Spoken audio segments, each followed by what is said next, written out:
stock. Oye, ya. Y estamos entonces, pues, listos y dispuestos para conversar con la mujer del momento. Sí, señor. ¡Ay, que está linda con ese verde!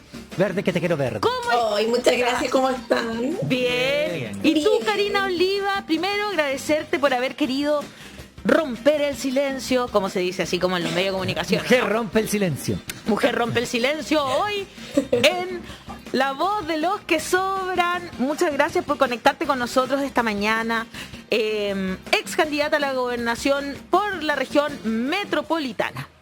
Primero que todo, Karina, partamos por lo más doméstico. ¿Cómo estás tú? ¿Cómo te sientes? ¿Has descansado? ¿Has logrado dormir ¿Has un visto poquito? alguna serie? Después de 9 meses de campaña, esta campaña fue como un parto realmente. Sí, literal. Estoy bien, mi familia está bien. Estamos bien los 33 aquí. Tu hija te ve ahora. Te ve. Me ve, pero como que ayer que quería que tuviera la atención en ellas, pero estamos bien, yo estoy súper tranquila. Logré dormir ayer hasta como las 12:30. Ya. Es como que me sentí durmiente, desperté de hambre. Qué rico eso. Y ayer sí, desperté de hambre y porque la Pelu y la Dobby también tenían hambre. Entonces, la Pelu es mi gata y la Dobby es mi perra. Las dos terminaron encima mío exigiendo tomar desayuno también. Entonces, fue un bonito despertar. Pero después en la tarde ordené mis cosas, calma, porque como cuando uno está, después de mucho, cuando el cuerpo está tan cansado, uno se mueve como oso perezoso. Más lenta, entonces, y en la tarde ya me puse a reflexionar un poquito para evaluar. A mí no me gusta como decir inmediatamente cuáles son mis reflexiones y mis conclusiones, porque nadie en la vida tiene conclusiones de algo de los 9 meses, tener una conclusión en menos de 24 horas. Entonces, igual me traté como silenciar, autosilenciar, para que la cabeza funcione, piense, que no me gane la ansiedad. Y ahí fue una jornada bien bonita y la terminé en un Zoom con mi familia. No estaban todos, pero con gran parte de la familia, el familión, que no es solo mi familia directa, están mis tías abuelas, mis primas, las primas de mi mamá, o sea, todos juntos me estaban apapachando y fue muy rico. Y que ahí me fui a acostar. Qué bueno. Empecé a ver la segunda temporada de Lupin, que la vi la primera y me gustaba mucho. Qué bueno. Buena respuesta. Lo tengo pendiente. Eso. Oye, queríamos preguntar. Lo tenía pendiente. Sí, yo lo tengo pendiente también. La idea es hoy día conversar un poco de todo lo que, hacer como un recuento de lo que fue pasando. Y la verdad es que en la última etapa de tu campaña, hay que decirlo, los medios empresariales hicieron, nosotros analizamos acá en el programa varias veces justamente cómo se ensañaron un poco, ¿no? Podríamos decir que se fueron con todo también a apoyar la candidatura de Claudio Rego, dejándote como, comillas, que es algo que he leído muchísimo en redes sociales, una mala candidata. Y eso fue como, ahí fueron como bam, bam, dándole. ¿Cuál es tu percepción de eso? ¿Cómo sientes tú hoy y cómo analizas ya con un poquito más de distancia esa última etapa de la campaña versus los medios de comunicación? A ver, primero yo creo que es como una sensación agridulce que tengo respecto a los resultados, porque por una parte el haber ganado en 34 comunas de la región metropolitana con contundencia,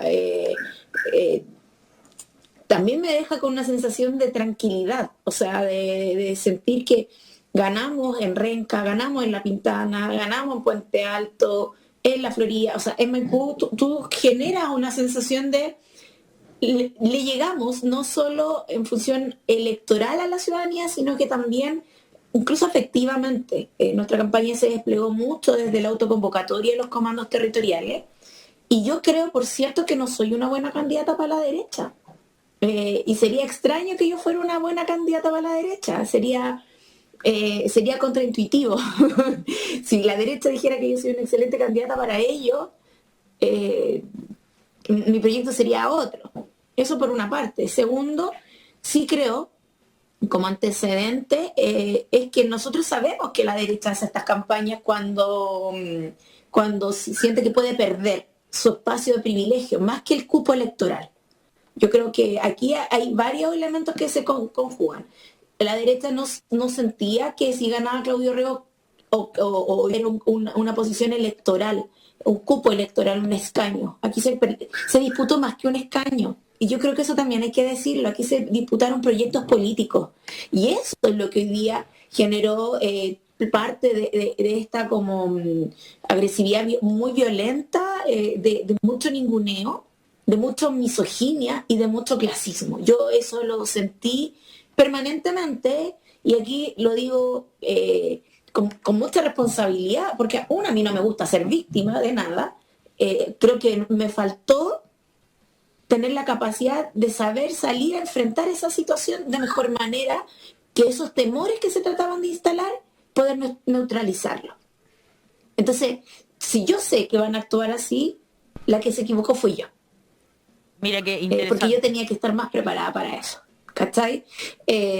A mí me daba risa porque salió me llegaban así como el olivazo, como el naranjazo. Sí, hicieron esa comparación a última hora el señor Longueira, que apareció de su sarcófago solo para decir eso. Es algo que no es algo para sentirse orgulloso, es decir, que se repliegan para defender su proyecto en un candidato del otro lado para que el otro proyecto no crezca. No es por el convencimiento de que el otro sea el mejor o que el proyecto del otro sea el mejor, sino que están votando en contra nuestra, de nuestro proyecto.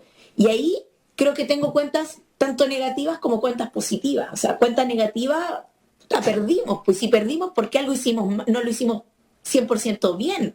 Y a las personas que venimos, que tienen orígenes como los míos, que tienen posiciones políticas como las mías, que tienen proyectos políticos como el que yo represento de manera mucho más colectiva, evidentemente tenemos que trabajar mucho más, porque lo que nos queda es la política. No tenemos los medios de comunicación, por decirlo así, industrializados o grandes. Masivos. No tenemos los medios económicos. Tenemos lo que tenemos los medios alternativos como la voz de los que sobran, para poder hablar, incluso cuestionándonos, que me parece muy válido. Pero tenemos el territorio, o sea, son otras fórmulas. Es decir, nuestro esfuerzo tiene que ser 3 veces más. Pero eso lo sabemos. Y eso yo lo sabía, y para eso yo debía haberme preparado. Pero por otra parte, si hay algo que me pone muy contenta, es que Apruebo Dignidad hoy día, así, con todo lo en contra que fue, con toda la misoginia, con todo el clasismo, con toda el maltrato, el ninguneo, incluso intelectual que se me hizo, creo que Apruebo Dignidad tiene hoy día consolidado un 48-47% solo como Apruebo Dignidad, mientras que los otros sectores... Ahí se nos anduvo quedando un poquito pegado. Ahí sí, pero ahí sí volviste al tiro. Hassan tiene una pregunta para ti, Karina. Ahí sí. ¿Me escuchan? Sí. Ya. Yo tengo una pregunta, Karina, porque estoy de acuerdo parcialmente con tu análisis. Cuando tú dices que no eres una buena candidata para la derecha, eso es un dato la causa, y me parece parte de la explicación, que evidentemente el resultado de Orrego es por un tremendo empuje que le dio la votación en el sector oriente. Entonces, de cierta forma es importante enfatizar eso para entender una falsa explicación de la derrota tuya, que es de la excesiva izquierdización, que es el argumento que trataron de dar en 2017, que Guillet perdió frente al discurso de Chilezuela. Pero el punto es, si uno mira los datos, sí, hay siempre una tremenda votación producto del miedo en el sector oriente. Pero en ciertos casos, los barrios populares salen para enfrentar ese discurso de miedo. El problema no es neutralizar el discurso de miedo. Ese discurso siempre está. El barrio alto siempre va a salir espantado porque vamos a quitar sus privilegios. La pregunta es cuándo los sectores populares deciden salir para decir: a nosotros nos importa el proyecto nuevo. Y eso ha pasado, porque pasó con el plebiscito, pasó con la elección constituyente, y esta vez no pasó. Y realmente la preocupación no es de por qué en un 90% Vitacura decide votar por a Claudio Orrego. Me parece perfectamente legítimo y un dato de la causa. Mucho más importante es por qué la participación electoral en las grandes comunas populares donde ganas en porcentaje, o sea, ganas 60% versus un 40% para Claudio Rego, pero la participación electoral es tan baja que la cantidad de votos que eso implica no es suficiente para dar vuelta al resultado en el Barrio Alto, porque el Barrio Alto es 20% de la población del Gran Santiago, pero si el otro 80% no sale a votar, entonces ellos tienen una ventaja que es imposible de remontar. Entonces la pregunta es, ¿por qué piensas tú que la campaña no logró convocar a esos sectores? Mira, yo creo que son varios factores. Primero, creo que hay un qué divertida esa carta al director. Sí, esa. Sobre todo de que yo creo que ese tipo de cosas no le permiten a Claudio Rego celebrar su triunfo como él quisiera celebrarlo. Por lo que dice aquí Pablo Longueira. Mira, por una parte creo que entre los antecedentes que yo puedo evaluar, ¿y por qué lo digo como antecedentes? Porque es muy difícil tener conclusiones completas 24 horas después. No es sencillo, hay datos que yo estoy revisando en términos electorales, pero también en términos sociales, políticos. Uno, que hay un factor de sobretriunfalismo. O sea, había una sensación de triunfo muy fuerte y seguro. Y eso como comodidad y confort. Porque el otro, el hecho está dado. O sea, la campaña de ir a defender el apruebo fue muy importante porque la derecha decía que arrasaba. El proceso constituyente, la gente se movilizó porque podía perder algo, que era que sus constituyentes no ingresaran y que quedara un tercio abajo. Y que quedara un tercio de la derecha que pudiese controlar la convención. Y acá creo que nuestra campaña despegó en un momento tan bonita.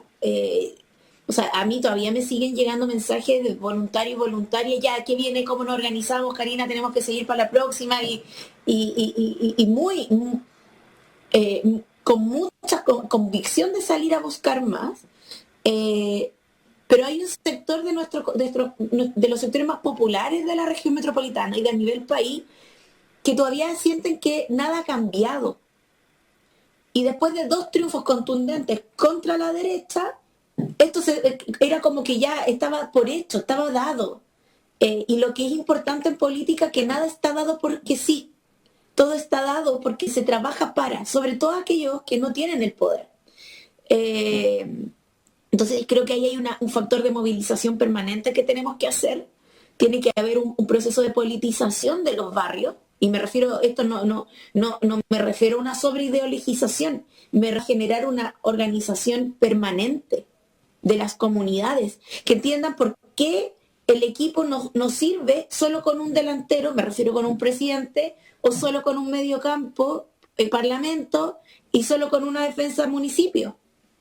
O sea, se requiere el equipo completo, y si no tenía el arquero, los goles te los hacen igual, o que tengáis los mejores jugadores. Es decir, tú tienes que tener el equipo completo, y el equipo completo para un proyecto político requiere que tengas un gobierno, tengas un parlamento, tengas gobiernos regionales, tengas municipios, porque si no, no tienes cómo articular tu proyecto localmente. Y eso requiere participación de la ciudadanía. Y eso es parte del cambio político que tenemos que hacer y que tiene que ir a buscar. Y mi responsabilidad de ahora en adelante es ir a hacer eso. Como militante, porque también no soy la... Yo fui candidata 9 meses, pero todos estos años he sido la militante del partido. Y eso creo que también tengo que convocar, no solo a los militantes del Partido Común, sino que a los independientes, que si no quieren militar en un partido, militan en su...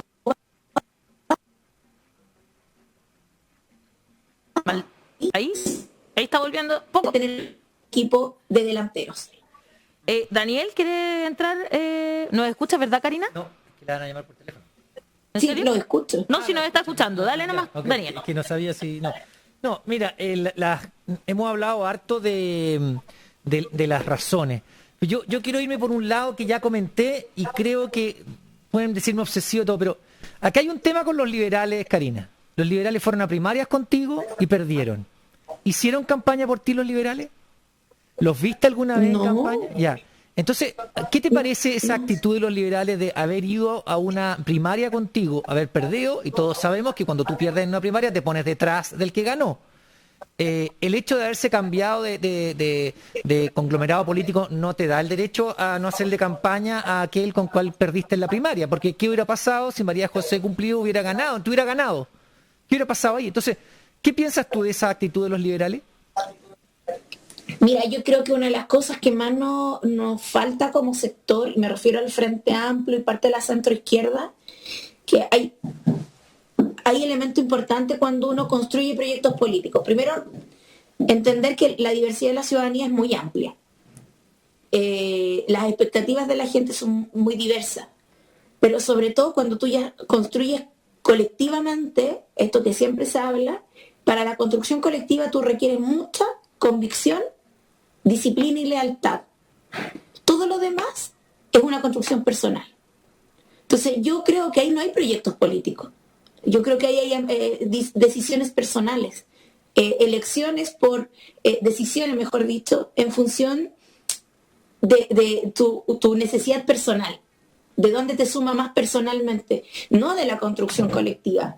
Y yo creo que a nosotros, es como hoy día va a ser una de nuestras materias más importantes de dialogar, tanto en el Frente Amplio, es cómo tenemos disciplina. Cómo somos disciplinados, y esto no es ser subordinado, es como dar el paso pensando en el otro y en la otra primero antes de pensar en mí misma, en mí misma. Y eso significa mucha disciplina, tener conducción política, y conducción política significa mantener el vínculo desde arriba del partido. Es más, creo que uno de los grandes errores de nuestros partidos por la ley de partidos que tenemos es que se llamen direcciones. Las direcciones son de las empresas. Los partidos políticos tienen que tener conducciones y tienen que tener disciplina y se tienen que construir bajo la lealtad. Y ese es un cambio de paradigma importante, porque nuestro sistema de partido igual está pensado en una democracia exclusivamente representativa, no una democracia desde los derechos de las personas. Por tanto, a mí no me sorprende, tampoco me molesta, creo que son decisiones legítimas y la ciudadanía tendrá que evaluarlas después. Por algo tampoco hoy día es tan líquido la situación. Yo creo que hoy día la gente igual no está pidiendo más bien proyectos políticos. O sea, a mí me dicen, no, es que tú no ganaste. O sea, yo generé expectativa de ganar eso. Es decir, eso lo genera no solo la candidata, lo genera la mística, la épica. No ganamos. Pero eso no significa que nos haya ido extremadamente mal. Yo gané la primaria con 13.000 votos. Sí, la segunda vuelta con 700.000 llegué. Es decir, en 5 meses, sin ser conocida solo por mi mamá, por la Dobi, por la Pelo y por mi hija, logramos hoy día empezar a consolidar un proyecto que es Apruebo Dignidad, al que me voy a dedicar a fortalecer. Y voy a trabajar para ello. Y voy a trabajar para que de Apruebo Dignidad salga el próximo República. Oye, Karina, con respecto a lo mismo que en el fondo que estamos conversando, ¿cómo sientes el apoyo? Yo no sé, también tenemos que ser súper honestos, también hubo fuego amigo hacia el final. Y eso es una realidad de la que hay que hacerse cargo también, ¿no? ¿Cómo sentiste el apoyo? Porque yo siento que al final parece que te apoyó más el Partido Comunista, que era parte de este Apruebo Dignidad. De hecho, yo creo que en tu campaña como que se masificó incluso el nombre, Apruebo Dignidad, que como que ahí se consolidó esa alianza, digamos. Y hoy día incluso muchas de las críticas que te están haciendo a ti, se las están hasta se habló de que Daniel Jadwe había salido como a perjudicarte, digamos, en un par de declaraciones que no tenían nada que ver con tu candidatura que él hizo. ¿Cómo ves los apoyos de parte de tu propio sector?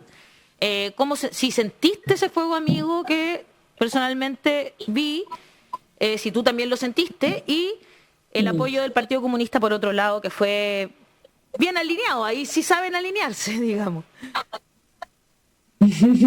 Sí, pues los partidos saben de disciplina. Mira, lógico, porque yo sentí mucho fuego amigo. Es más, yo contigo lo conversé en la mesa de las que sobran un domingo. También sentí que hay un sector del Frente Amplio que le cuesta mirar liderazgos grandes más allá de de los originarios. Y creo que eso es parte de un aprendizaje que tenemos que tener. El Frente Amplio tiene que crecer, tiene que desbordarse. Tiene que no tener solo liderazgos que provengan de Ñuñoa, Providencia. Liderazgo. Por ejemplo, la Gael se sacó la mugre trabajando para el postnatal de emergencia. Exacto. Pero el Frente Amplio no le reconoce eso. La Claudia Mix está peleando a Concho por el parto respetado. Estoy hablando de dos mujeres de orígenes más populares que el promedio Frente Amplio. Yo creo que el Frente tiene que dar un paso a superar los roles tiene que transformarse ya en una coalición mucho más política, con mucha más conducción, con mucho más disciplina y con mucha más lealtad. Yo lo sentí, creo que también hay un sesgo de clase muy fuerte en toda la politización, o sea, todos los sectores políticos. Y algo que tenemos que derrumbar, y no lo digo por enojada, lo digo porque tenemos que hacernos cargo de eso. Tenemos que relevarlo, que tenemos que superarlo. Y para superarlo tenemos que darnos cuenta que existe. Es más, a mí me daba risa porque a todos les preguntaban, además porque todos son generales después de la guerra,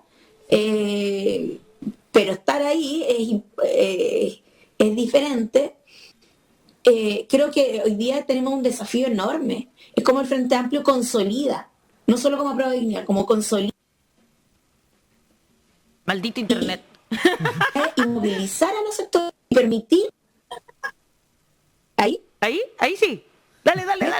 Sí, te escuchamos bien. Dale nomás, Karina. Tenís BTR, ¿no? Tenís BTR. Lo que digo es que como... El que nos boicotea. No, tengo de la otra marca, la que era antes CTC. Miércoles. También nos boicotea. Fomistar. Lo dije todo. Fomistar. Vomistar. Entonces, yo creo que el Frente Amplio tiene que ir desprenderse de ser solo la alternativa para Ñuñoa Providencia. La reina, bueno, y de hecho, no, aquí hay que... No ganamos Ñuñoa Providencia, po. Oye, en Facebook, es que hay algo que nos tenemos que evaluar. Eso. Como conglomerado. Hay algo que me tengo que evaluar yo como candidato. Hay una evaluación que yo estoy haciendo a mí muy crítica, porque más creo que la primera responsable de no haber ganado esta campaña soy yo. A mí me carga esto de buscar culpables. Soy yo, porque la candidata era yo. Y hay decisiones políticas que pasaron por mí. Uno tiene equipos, pero hay alguien que toma al final la decisión. Y la responsable soy yo. No es el presidente de mi partido, no es el responsable de la dirección de mi partido, no son mis compañeros, no son el compañero del Frente Amplio. La primera responsable de la campaña y de su resultado, cuando son positivos y cuando son negativos, soy yo. Y eso porque uno también tiene que aprender. O sea, uno no puede andar por la vida culpando al resto. Claro. Por otra parte, sí tengo que tener una conversación con Frente Amplio para evaluar esos fuegos amigos, para evaluar cómo transitar y caminar, y cómo en vez de ser autoflagelantes, pero tampoco ser autocomplacientes, y eso es madurez política. Y eso significa decirnos las cosas. Segundo, creo que tenemos que hacer una evaluación como prueba de dignidad, porque se nos viene un periodo importante de elecciones también, si esto es un break que tenemos, un break nomás, porque vienen las primarias en julio, y en agosto ya parten las elecciones presidenciales parlamentarias. Y ahí creo que tenemos que evaluar hartas cosas. Creo que el Frente Amplio no puede seguir pegado en el grupo de amigos. Tiene que mirar con horizonte político hacia todas las comunas de la región metropolitana, pero sobre todo a todo el país. El Frente Amplio tiene que consolidarse como una alternativa en el sur, tiene que consolidarse como alternativa en el norte, y ahí aprovecho mandarle un fuerte abrazo y felicitaciones a mi compañero gobernador regional de Tarapacá, sí, pues. José Miguel Carvajal, que tuvo un excelente resultado. Oye, no sé Así si que tenemos muchas cosas por hacer. Sí, pues quedan muchas cosas y queremos también hacer esa visualización hacia el futuro, especialmente de tu figura. Quiero preguntarle al Switch si vamos a llamar a Karina y mantener su imagen, pero que nos hable por el teléfono, quizás así logramos que se corte menos. ¿Sí? ¿Lo vamos a hacer? Ya, perfecto. Te van a llamar por teléfono y así vamos a hacer tu pequeña y menuda... en pantalla y teléfono tu pequeña y menuda, qué tierno, Daniel. Pequeña y menuda, pero si lo hemos hablado con ella. Anda tierno hoy día, Daniel. Yo no venía tan bien en la mañana, me abrazó y se me pasó. El tío Daniel es tan simpático. Sí, me ayudó caleta. Ya, dice que te están llamando. Para que contestes. Yo mientras voy a leer algunos mensajes que están llegando. En Facebook, Rodolfo Gabriel Espinosa dice: falta compromiso, lealtad y unión y fe en lo que estamos luchando. Unión, dice. María Angélica Sepúlveda: Karina, tienes que estar contenta. La UDI sacó un gobernador. Sí, pues ese es el tema. Ni siquiera sé si es UDI, ¿eh? Es como independiente, claro. ¿Independiente en cupo UDI? Sí, Creo que, es independiente en cupo UDI, pero como es independiente al final. Sí. Teresa Muñoz: Karina, postula candidata a diputada. Ya vamos a ir con eso para que la Karina lo escuche también. Ahora déjenla respirar unos días, ¿eh? Claro, sí, ya la tenemos de vuelta. Ya. Hola, ahí sí, viste, te vemos y te escuchamos por el teléfono. Perfecto. Súper. Entonces, yo estaba leyendo algunos comentarios, te los voy a leer de nuevo. Rodolfo Espinosa dice: falta compromiso, lealtad, unión y fe en lo que estamos luchando. María Angélica Sepúlveda dice: Karina, tienes que estar contenta. La UDI sacó un gobernador. Teresa Muñoz: Karina, postule a candidata a diputada. En YouTube, María Elena Orellana dice: cantado que la derecha va a votar por Boric para que Lavín tenga oportunidad en la presidencial. En Twitter, Su Alteza Real dice: hay que mirar el vaso lleno. Ya sabemos cuántos votos llevará la derecha y cuánto nos faltó. Hay que hacer la diferencia y pasarla. 7, que es Rafael Marcelo, dice: la gobernación debería ser para quien gane en más comunas. Bueno, eso sería el sistema gringo. Sistema gringo de electores. Claro, no sé. Es que oye, nosotros tenemos el voto un voto, claro, un voto más uno. Mira, te quiero llevar hacia algunos errores porque hay gente que está preguntando cosas. Por ejemplo, Fernando Carrasco dice: Karina, ¿cuál fue el propósito de hacer el live con Naya Fácil? Después de la guerra, digamos. ¿Lo sientes como un error, por ejemplo, lo de Naya Fácil? A ver, creo que es súper complejo analizarlo, porque lo de Naya Fácil fue un live que yo tuve, como de tantos muchos que tuve, en la primera vuelta, y creo que tiene, ¿dónde lo puedo evaluar como un error? Que tiene un impacto en los sectores, incluso de izquierda más, entre comillas, el progresismo, más elitista, porque los sectores populares no golpeó. O sea, no tiene un impacto negativo pero sí tiene un impacto negativo en aquellos que viven en Ñuñoa, Providencia, La Reina, etcétera. Y ahí también creo que hay un error, porque a uno se le olvida que hay posiciones de clase muy fuertes. Y pudiésemos haber evitado, sí, pero ¿cuál fue el motivo de conversar con ella? Es porque hoy día nos tenemos que hacer cargo de una sociedad que siempre es oscurantista, es decir, que lleva al oculto situaciones críticas, conflictivas, que nos llenan de contradicciones. Y yo siempre creo que uno de mis errores permanentes en la vida es que siempre estoy exponiendo mis niveles de contradicciones, porque creo que nadie en la vida, uno no las tiene. Y conversar con Naya tenía que ver con evaluar qué significa ser una influencer como ella, con todos esos patrones culturales negativos que representa, pero que al mismo tiempo logra llegar a lugares que a nosotros nos cuesta llegar. Y tiene un diálogo súper directo. Y más bien mis preguntas cuando hablé con ella iban en esa línea. Es más, ella me dijo que a mí me llamó mucho la atención y me golpeó como intervención de ella. Decía, bueno, para aquí nosotras ella decía, si las trabajadoras sexuales valemos menos. Si una trabajadora sexual muere, a nadie, no sale ni en las noticias, a nadie le importa, total es una trabajadora sexual.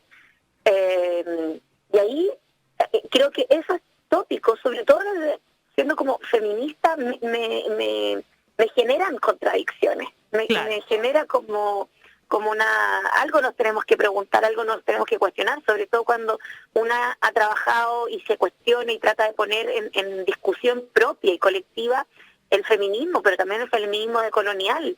Y ahí creo que me ganó más bien, más que la candidata, así como la que lleva el cálculo de cuánto suma y cuánto resta, me llevó más la personalidad de abordar un tema que es completamente controversial, porque esto de las trabajadoras sexuales yo lo vengo conversando con distintas organizaciones, no solo chilenas, sino que también latinoamericanas. Me he tocado exponer, por ejemplo, en Argentina con la Georgina Arellano, que es la presidenta del sindicato AMAR de Trabajadores Sexuales de Argentina, y ellos ponen un problema político y lo exponen muy bien. Yo podría estar de acuerdo o no, pero me parece legítimo exponer esos conflictos políticos que tenemos, como hemos puesto el tema del aborto. Ahí yo concuerdo contigo en que te puede haber generado menos votos en sectores más conservadores en lo interno, digamos. Pero por otro lado, quizás la forma en que abordaste el narcotráfico, entendiendo, yo desde mi perspectiva de mujer feminista igual que tú, entendiendo súper bien cuál es su dimensión feminista, o sea, de género, digamos, su perspectiva de género, quizás eso sí te generó, por ejemplo, menos votos de los sectores populares. ¿Podría ser? ¿Cómo ves esa respuesta que diste sobre el narcotráfico? Es que mira, yo creo que una de las cosas más importantes desde el feminismo en que uno no va a dejar de discutir lo que tenga que discutir y poner los problemas que tenga que poner en la mesa. Porque hay temas que no van en el cálculo. Cuando yo planteo lo del narcotráfico, que tiene un impacto como es una lógica del poder completamente patriarcal, y lo digo así, la estructura del poder del narcotráfico es la reproducción del poder patriarcal, porque tiene que ver con la visión de la explotación del otro. Claro, pero eso es muy difícil de comprender en su dimensión completa para alguien que no vive en el día a día en la población, ¿no? Claro, no es que yo quiera decir que la visión feminista, tener una visión feminista en el narcotráfico, sino que la estructura del poder es patriarcal. Y el feminismo lo que tiene que hacer es empezar a expulsar, o más bien a superar esa nomenclatura. Creo que son conversaciones súper complejas y que son muy complejas abordarlas en campaña. Eso pero creo que también... sí. Pero ahí se me sale la que está todo el día, pues de verdad yo soy alguien que se está cuestionando todo el día. Me cambio 3 veces de ropa al día porque me cuestiono si corresponde en la mañana, en la tarde, en la noche. Y ahí viene una pregunta que te está haciendo el público y que tiene que ver con eso, porque no hiciste un cálculo electoral ahí, te preguntan, ¿quiénes eran tus asesores? Que nadie te dijo, por ejemplo, ¿sabéis que a lo mejor en campaña no es una buena idea hablar con Naya Fácil? Mira, hay de todo. O sea, no, yo tengo compañeros y compañeras que en un momento me dijeron no corresponde, otra. Pero también hay en un momento, por eso digo, más que los asesores, yo creo que, por eso decía, la mayor responsable soy yo y la primera. Porque hay un momento que alguien te pueda asesorar, pero es una la que toma la decisión. Y es ahí donde yo pongo como muy... en la mesa que sí, electoralmente hay cosas que no se calculan y creo que hay discusiones que tenemos que dar y ¿sabes cuándo vi esa conversación? Fue después de conocer, y que incluso había hablado del caso de una mujer de un femicidio en Los Espejos, que la quemaron dentro de un contenedor. Perfecto. Sí, entonces hay discusiones que las cosas no son tan me levanté con el día para hablar del tema. No, es que me vienen estremeciendo los crímenes hacia mujeres por su origen social, por su origen económico, por su origen de vida o por sus contextos. Los crímenes lesbofóbicos, transfóbicos, te estremecen. Entonces cuando ocurren, bueno, tú buscas a quienes pueden pasarle y tiene que ver en ese contexto. Y es evidente, o sea, si a la derecha no hubiese molestado tanto, ¿por qué no lo dijeron al principio que les había molestado? ¿Por qué lo sacan ahora al final de la campaña? Pues el cálculo político no está en mí, está en ellos. Perfecto. ¿Cachai? Entonces, yo esa entrevista la vi después de conocer este caso y ver en que no se había avanzado nada, en que la persona estaba en tal discusión si le levantaban o no la prisión preventiva. Entonces, ahí a uno le estremece y uno dice, voy a discutir esto, porque no me puedo quedar callada, no puedo mirar para el lado. Es evidente que el narcotráfico tiene, como estructura de poder, un vínculo muy fuerte con el género. El problema es cómo uno comunica eso.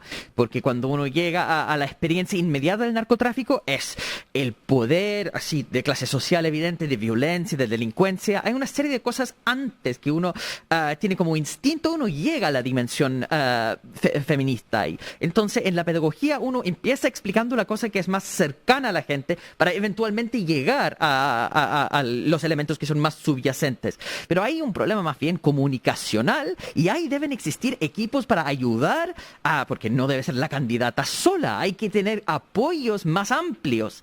Y yo le quería llevar a ese punto porque, por ejemplo, en lo programático, que Claudio Rego estaba jactándose siempre de tener el tremendo programa y había todo un puesta de escena bastante machista de yo soy el hombre de Estado que sabe, muy Lagos de los 2000, pero ahí había también un problema de no poder tener una alternativa programática para enfrentar eso, que es curioso porque el Frente Amplio tiene grandes equipos programáticos, incluso en el programa muchos hay toda una sección de ciudad y vivienda que las personas que hicieron eso no fueran convocados para esta vez hacer la propuesta de la gobernación, por ejemplo. Entonces no sé si te sentías como poco acompañada en ese sentido por la coalición. O sea, a mí me hubiese gustado estar más acompañada por la coalición, no solo en ese aspecto, sino que, por ejemplo, en las comunas de Ñuñoa Providencia, del Distrito 10, por las dirigencias del Frente Amplio. Sin embargo, nuestro programa establece la primera etapa, los 5 ejes como pilares, incluso valóricos del programa. Y de ahí en adelante nosotros empezamos a desarrollar distintos cabildos, no solo digitales, sino que presenciales, y después empezamos a fortalecerlo, a ordenarlo, a sistematizarlo, es más, la propuesta para pueblo originario, la propuesta desde la diversidad y disidencias sexuales, se empezó a trabajar, etcétera. Lo que nosotras hicimos fue empezar a sistematizar, y es mucha información. Y ahí, por ejemplo, quien estaba en ese trabajo de sistematización es la Connie Valdés, es la Emilia Schneider y otras personas más de distintos sectores que empezaron a sistematizar una cantidad de propuestas importantes donde te habías reunido con muchas personas, habías dialogado, porque creo que lo importante, y yo ahí sí siempre planteo una diferencia con Claudio y que la mantengo, o sea, a mí me hubiese encantado tener todo resuelto que podíamos hacer en el gobierno regional y tener mucha más claridad al respecto. Sin embargo, creo que también sí hay un tema importante respecto al programa. El gobierno regional hoy día, dada la coyuntura del país, el contexto del país, no basta un programa. Tú requieres un proyecto. Y hoy día Claudio Rego tampoco lo tenía. Claudio Rego tenía medidas. Claro. Medidas para administrar lo que está cuando se está cayendo a pedazos. Y ahí lo que nosotros estábamos haciendo era terminar de sistematizar para ordenar las prioridades, para ordenar el proyecto, porque además el programa, sobre todo para el primer año, es muy complejo porque tienes 80% de presupuesto de arrastre de este gobierno para el 2022. Claro. Es decir, va a ser muy, muy, muy poco. Y es ahí donde creo que nos faltó, y ahí creo que es una autocrítica muy dura, terminar de consolidar el programa completo, pero no solo terminar de consolidar, porque tú lo puedes consolidar, pero el candidato o la candidata también se lo tiene que manejar, aprender, meter en la cabeza. Hay cosas que tú puedes tener un mejor programa. La presidenta Bachelet tuvo un programa excelente, pero fue el presidente de la ADC de ese entonces que dijo que no lo leyó y que no le importaba, que navegaron en contra de ese proyecto. Oye, entonces creo que sí va más allá. Uh-huh. Lamentablemente tenemos que ir terminando ya la entrevista, se nos acabó el tiempo. Sin embargo, nuestra comunidad, que es bien está bien pendiente. Sí, muy pendiente y sabe mucho de política, pues es una comunidad muy politizada, digamos. Preguntan por el rol de Polo en tu campaña. ¿Tuvo algún rol, Sebastián de Polo, o quedó muy picado con el candidato de RD que perdió la primaria frente a la Karina? No, en realidad Sebastián no fue parte de nuestra campaña, de nuestro comando, también tenía que retornar después de una elección, sus labores, también familiares. No fue parte. Nosotros igual convocamos a distintas autoridades del Frente Amplio, y que hay que entender también, estaban todos muy metidos no solo en la campaña del gobierno regional, también municipal, constituyente. Había muchas campañas al mismo tiempo, digamos. Muchas campañas al mismo tiempo, la demanda era alta. Entonces, no fue, evidentemente uno siempre le gustaría que todos estuvieran, me hubiera gustado mucho más ver a la Bea Sánchez en la segunda vuelta haciendo campaña en Puente, me encantaría, pero también tiene que preparar su proceso de entrar a la Convención Constitucional. Entonces, yo ahí puedo decir todo lo que me hubiera gustado, pero también comprendo el contexto del otro. Karina, también entiendo. Tenemos que terminar, pero ¿Va a ir a una candidatura a diputación? ¡Chan, chan! Pero mira, yo soy súper militante, a mí me carga arrancarme los tarros, yo fui presidente del partido, entonces cuando uno se me arrancaba por el borde, me enojaba. Entonces, yo ahí soy redisciplinada, yo creo que parece que tenemos consejo el sábado y ahí vamos a evaluar lo que viene. Okay. No me mando solita. O sea, vamos a esperar hasta el sábado para conocer eso. Oye, un abrazo, Karina Oliva. Muchas gracias por haber estado esta mañana en La Voz de los que Sobran. Un besito. Chao. Que estén muy bien. Besitos. Chao, chao. Chao, chao. Ahí estaba Karina Oliva en exclusiva rompiendo el silencio en La Voz de los que Sobran.